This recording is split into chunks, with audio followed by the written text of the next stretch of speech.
Welcome back. Welcome to episode 6 of season 3 of Sacred Significance. I'm your host, Dr. Veronica Cochran. Today's episode is dedicated to the rewiring process. You and I talked about how we got here.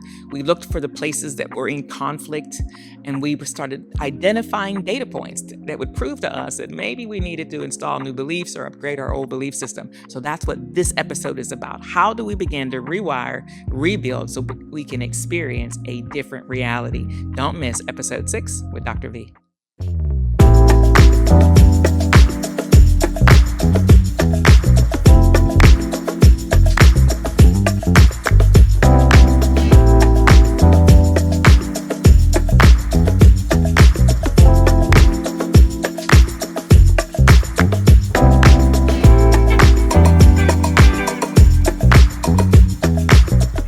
Welcome back. Thank you so much for joining me for episode 6, which is our final episode in season 3.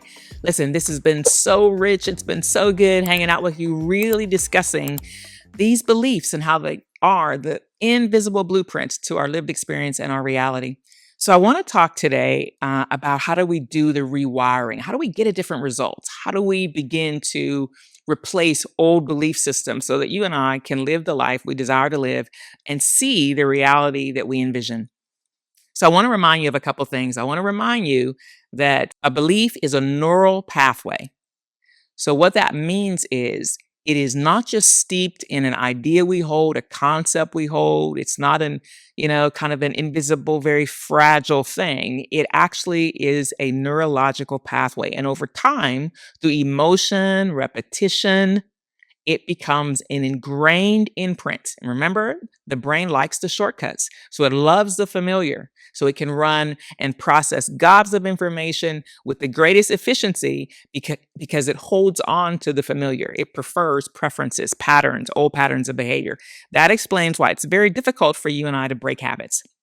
So keep in mind when we say changing and rewiring, we have to really understand what we're up against because there's that confirmation bias, which we know by now means that our brain wants us to pay attention to certain data, ignore other data, and act in absolute support of what we already believe so that we can prove what we believe is true, even if it's something we don't want. So we understand confirmation bias. It's a program. It runs all the time. Okay. And we also understand that the way the grooves get deeper and the imprint, neurological, the embossment, think of it like you're taking a necklace and you're trying to put your initial on it. The embossment of the letter in the gold, right? That comes with emotion, strong emotional intensity, repetition, that multi-layered. I heard it from my mom. I experienced it in school. You know what I mean? It showed up again, right? That kind of multi-layered approach. We can see how this becomes glue and the neurological pathway is deeply entrenched, which is why it's difficult to change, which is why when I said we're a habit, you can see that a lot of things we do just kind of remotely. We do very automatically. We do, almost very unconsciously, very subconsciously. Right? Whether that's the same way to work, same food, same restaurant, same group of friends, we do the same thing, wear the same thing, eat the same thing in the 5 days for dinner. We do all of that, right? Because the neurological pathways are deeply entrenched. There's a deep imprint. Now, how do we change that? Is it possible to change that? Yes, it is. So there's something we call neuroplasticity, right? And that simply means, and thank God for this, that the brain is capable of change. The brain is capable of rewiring. It's capable of refiring a totally different signal. The brain is capable of learning. It's capable of changing both structure and function. That's a good thing, which means we're not just locked into the rigidity of old patterns and the rigidity of our history and the rigidity of the predictable. Like we can have a different reality. So how does it start? We understand that faith and prayer and all those things are absolutely proper. Meditation, praise, all those things have a beautiful way of aligning us. They have a beautiful way of helping us sync. But it's also important that you and I understand how the brain works and we understand a little bit of the science so we can marry that to the strategy of how we function spiritually. It's very important. So the first thing we have to understand is in order to change the neurological pathway, we have to first pause the system. So that just means we have to take notice. We have to have like an aha, just a pause, just slow down long enough, become aware enough that you can see it, right? So that you can witness yourself in action. I like to say the difference of this is if I gave you a Polaroid of yourself and gave you a mirror, I'm not asking you to change your hair looking at the photograph. I would be asking you to change your hair looking in the mirror. You see the difference? One is a real time data feed, which would make it possible for you to rearrange your hair. The photograph wouldn't give you the luxury, right? Because it's old, it's already occurred. So the first thing I want you to do is stay alert enough to be conscious of the feedback, right? That's the aha, that's the pause, that's the slowing down long enough to make a different conscious choice. So that's how the whole thing starts. You have to arrest the process, just stop the process, right? So you have to start with and it's just a simple pause. It doesn't have to be anything super aggressive. Just stay aware enough that you can see it when it's unfolding, right? The second thing is we need a substitutionary belief. We need a belief that we can substitute for whatever's running this particular process. You need to decide what that is. Remember, we talked about the levels of belief. If you're trying to get change at a behavioral level, you got to come down to the identity level because we respond, behave, react out of a sense of self. So you can't change behavior at behavior level. You got to come down and work on the sense of self, the identity from which all that behavior is arising, right? So once you do the pause, we have to think about now what belief do I want to put in place of the one that's been running the show? Think about that. We have to know what is the supporting belief to the reality I've identified? What's the supporting belief to the lived experience I want and desire? All right. So once we know that, now this may sound like mechanics, but it's not, right? Anything, whether you play in football, when a quarterback comes out, a new quarterback comes in, right? So we have to have a new player on the field, right? We have to have something in place that begins to drive a different play. Remember, just like anything else, even football plays, right? You want a different result, you got to run a different play, right? So we need a differing belief that we can support that can substitute for what was in its place. The third thing is we need to marry that belief to an emotion. Remember, why is emotion important? Emotion is the glue. It's the thing that locks it in, right? Remember, most of the things that are on tap in us are on tap because they came with an emotional intensity. They got locked in the library of my experience and anticipation because they were accompanied by a strong emotion, good, bad, or indifferent. So the emotion I'd like you to use to employ, to imprint, to emboss your new belief is I'd like you to just use gratitude. Like you can use gratitude is simple. Most people, even if they don't like everything going on in their life, they like something. They appreciate and are grateful for something.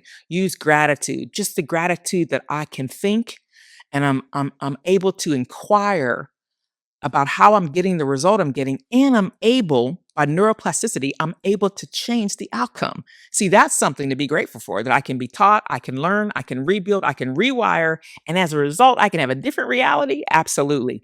So gratitude is a great emotion to link the new behavior to, right? So it's pause, determine the replacement belief, and then what is the matching? You have to pair it with an emotion. This is very important.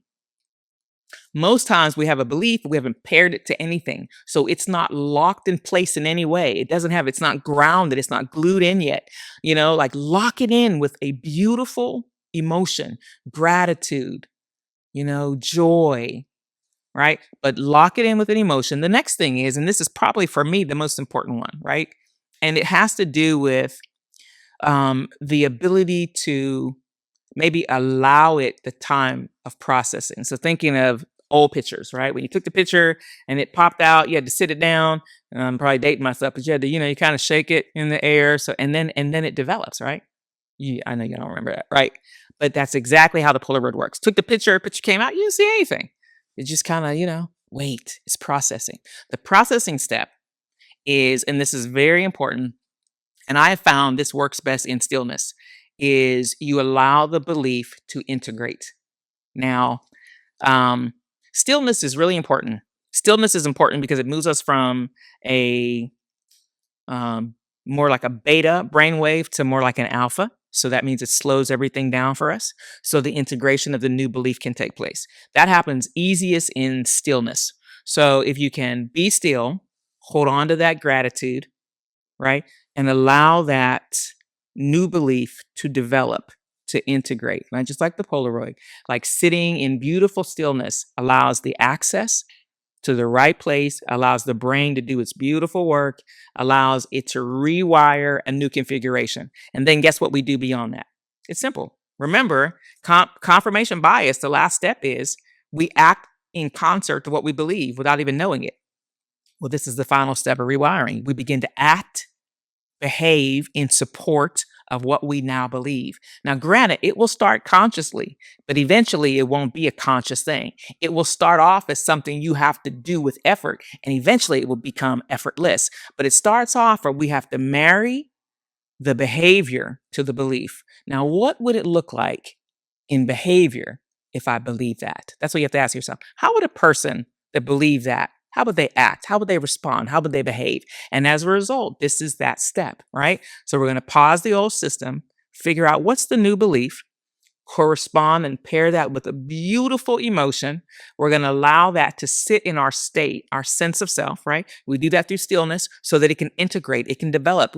And that requires time, right? Remember, it took time for all of these things to create this beautiful groove. Give it a few minutes, right? Stay beautifully. What I love about the stillness is it brings us to a place of heart and brain coherence, right? So what I am believing for and the emotion, what I am feeling, I'm connecting my feeling to it, the emotion to it.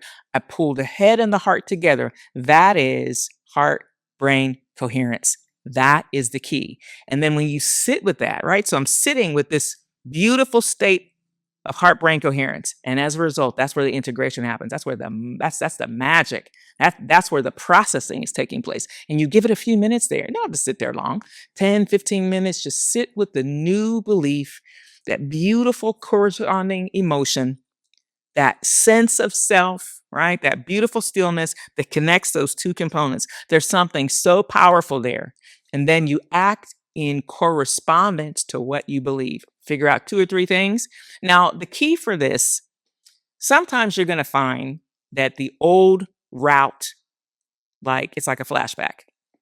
Like, oh my gosh, I did it again, right? You're going to see yourself doing contrary to what you said you're to practice.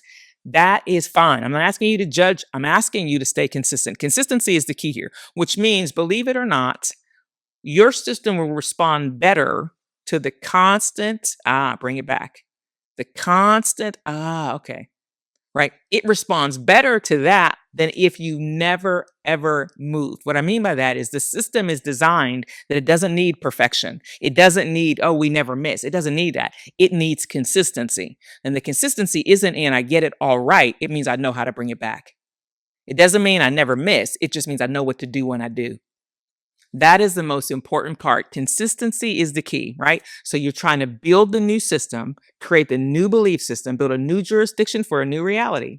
And you got to remember that there'll be moments where the flashback, the old, that rote pathway will show itself again. The key, pause. What's that behavior I'm after? There it is. What's that belief? Marry that. Marry that belief to what? To the right emotion. I'm grateful. I can see myself.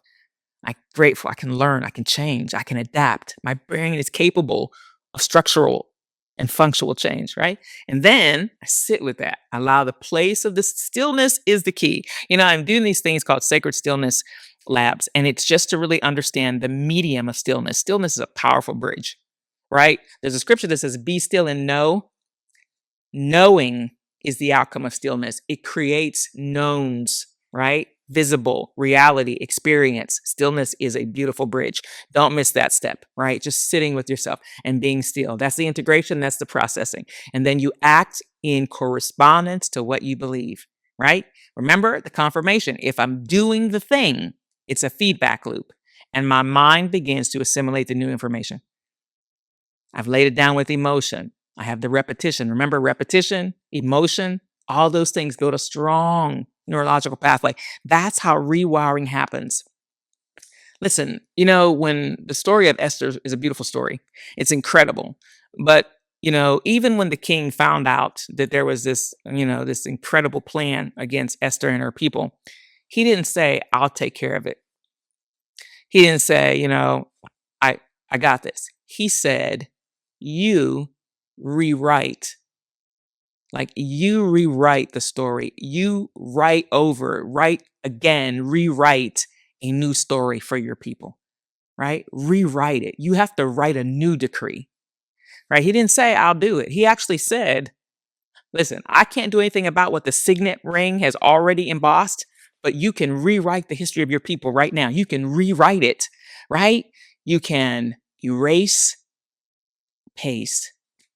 You can rewrite it. So that's my message to you today. You can rewrite a different history. You can rewrite a new legacy.